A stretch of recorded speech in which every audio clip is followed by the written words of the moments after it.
Eh bien, bonsoir.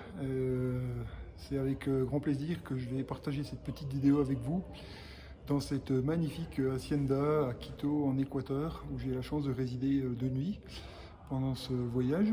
Et ben, justement, ça tombait pas mal parce que ça fait pas mal de temps qu'on me demande de faire une vidéo sur les conseils que je pourrais donner aux voyageurs, puisque ça fait quand même un certain nombre d'années que je voyage, et puis des fois dans des conditions pas toujours très faciles.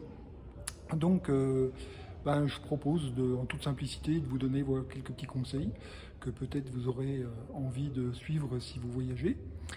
Euh, je crois que le premier conseil qui est important, me semble-t-il, c'est l'humilité. Je crois que tout voyageur, si il veut le faire dans de bonnes conditions, voyager dans de bonnes conditions, doit faire preuve d'humilité. C'est-à-dire ne pas se sentir dans une position de supériorité par rapport aux gens qu'il va rencontrer. Et je dois dire à ce propos que les Français ont quand même assez mauvaise réputation, ce qui me paraît assez normal pour les avoir rencontrés de temps en temps à l'étranger, parce qu'ils font plutôt preuve d'arrogance et parfois de suffisance. Et je pense que c'est une mauvaise qualité, notamment si on veut être à la rencontre des gens locaux. La deuxième qualité sur le terrain, je dirais, c'est l'observation. Ça me semble extrêmement important. Il faut prendre le temps, c'est lié avec l'humilité, c'est-à-dire ne pas croire qu'on connaît tout, on a tout compris, mais faire preuve d'observation, prendre le temps euh, et regarder autour de soi, regarder comment les gens se comportent, comment ils se disent bonjour, quelle est la distance entre eux, comment est-ce qu'ils se comportent quand ils mangent, comment est-ce que les gens se déplacent. Enfin, vraiment, voilà, faire preuve d'observation et évidemment, ce qui va avec, et ce qui est logique, de curiosité. Être curieux, soyez curieux.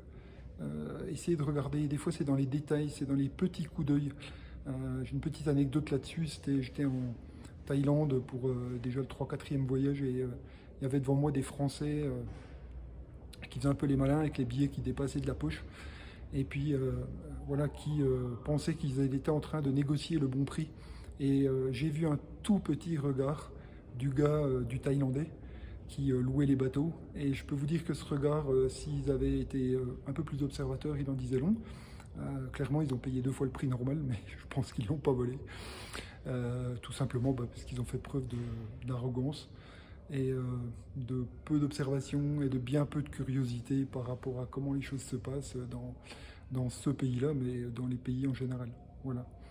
Euh, Aussi, quelque chose qui me paraît très important, c'est le couple, et ça je le dis souvent, confiance, prudence. Et j'insiste sur le fait de confiance en premier. Je pense qu'une attitude de confiance, plutôt que de méfiance, se sent. La personne en face de vous, elle sent qu'il y a quelque chose en vous qui est tranquille, qui est posé.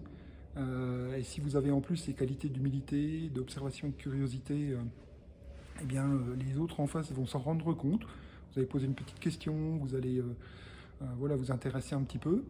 Et ça me semble très important. Et aussi, je vous invite à apprendre quelques mots de la langue, même si c'est pas facile.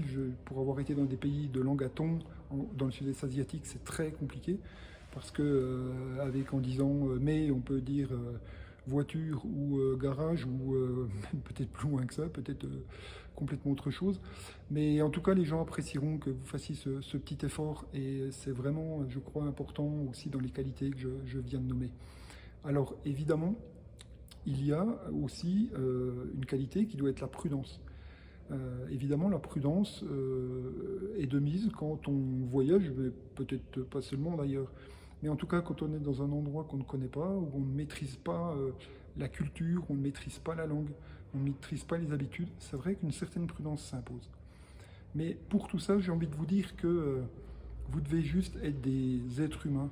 Et pour moi, un être humain, ça devrait s'appeler un être sensible.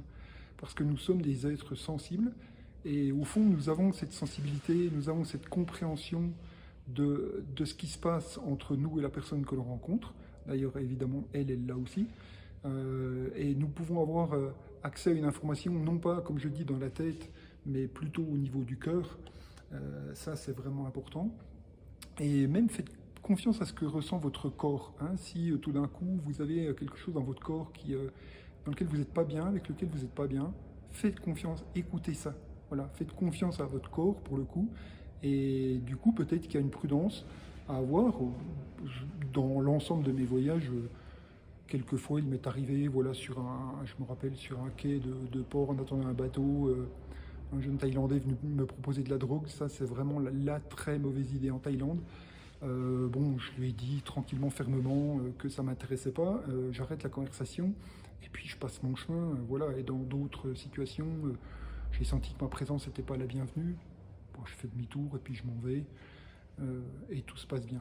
Et vraiment, j'insiste là-dessus, faites preuve de sensibilité.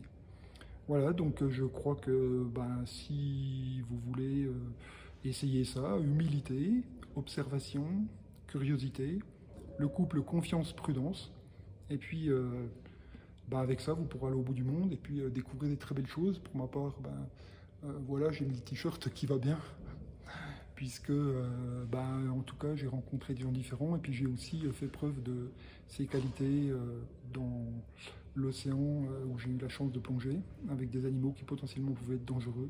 Mais voilà, il n'y a pas de, globalement, il n'y a pas de souci. Eh bien écoutez, je vous remercie et je vous rappelle que peut-être que le voyage peut-être aussi le plus étrange, c'est celui qu'on fait au bout de sa rue. Et c'est pas toujours la peine d'aller au bout du monde. Je vous souhaite une bonne soirée. Au revoir.